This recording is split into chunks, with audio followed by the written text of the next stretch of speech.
a tarwhatu se whapoponga le nei o Tala a le Radio Samoa. O whatanuina le whatautonga o le pāle mia wa iei nei o New Zealand, Honourable Chris Hipkins, pēna whaasala wina tu sa o le televise le a sauninga.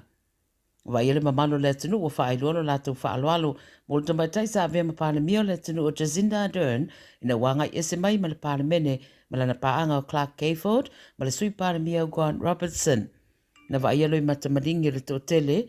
ina ua awai le whelua i atu le tamaitai, sa avea ma pāle mia ma whawhetai alo na sao, i le taitaino le tunu o mai tausanga wotua ai. Chris Hipkins la le wa ve nei ma pāle mia lo na fast food tasi o New Zealand, a wa fast food whanei tausanga lo na soifua, lo avea fo ima minsta wa onga ma leo leo. Sa avea fo ima minsta sa whea ngai ma le tari atu le tunu i le wha mai COVID se furuiva. O whatautoa i fo ima le tamaitai o Carmel Sepuloni o le sui pāle mia o New Zealand. Whatautai ala whatautonga le kovana wao o New Zealand o Dame Cindy Kiro.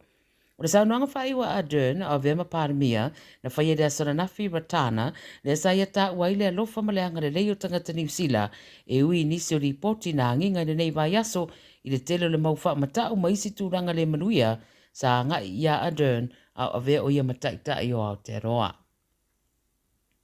Wa whaamaunia la mungu maliusia di New Zealand Andrew Backshaw, le sanga lua se volunteer Ukraine, ina wa whaalauloa mai se whaamtalanga mai lona ainga i le so, wa whaamaunia i le tūlanga.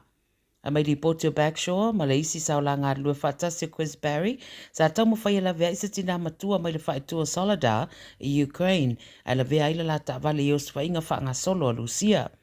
Wa mai lona ainga o le a umi se teimi whato ama whaino toi whaafoi mai lona tino mariwi New Zealand nei o no tūlanga whaale tūla whono o Ukraine a wa whailoa lona ainga e te le tūlanga la matia na yeile soifua o la tau watali a lona na nota inga o le whaasauina ma le whesosoani soifua o tangata o le tū lea e whaafutai ai foi e si o na ainga.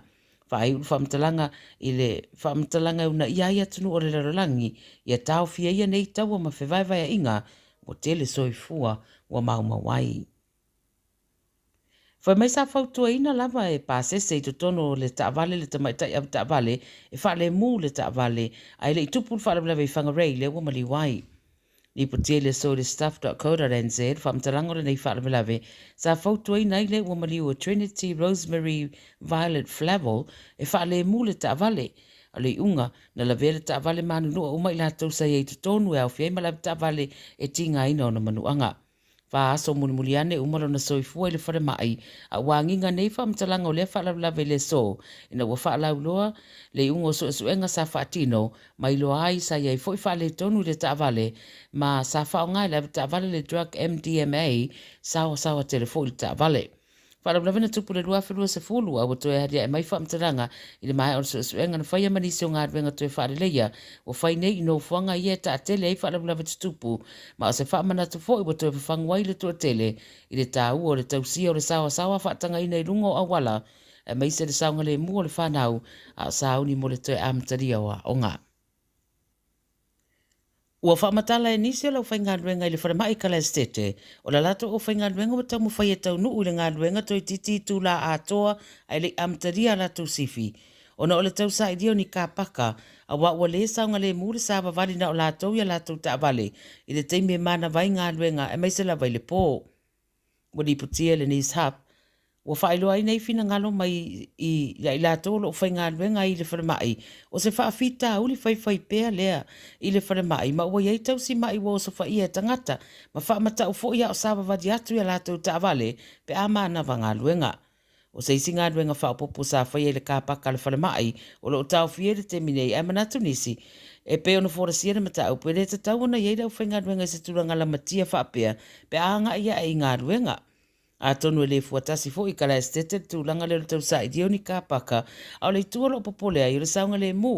a mai se mo le tupau ta mai ta i le uwhainga luenga. Wa mai le te fatu ora waitaha e la ngona le whanua noe le tūlanga pe ona li putia a le o iaisa teimi whatūlanga ina mo le whai wino le ngā luenga i le ka paka le temi nei a le a whatūlanga nisi options mo le au whainga luenga a mai se le awe le wha mo moe tangata whainga luenga i le pō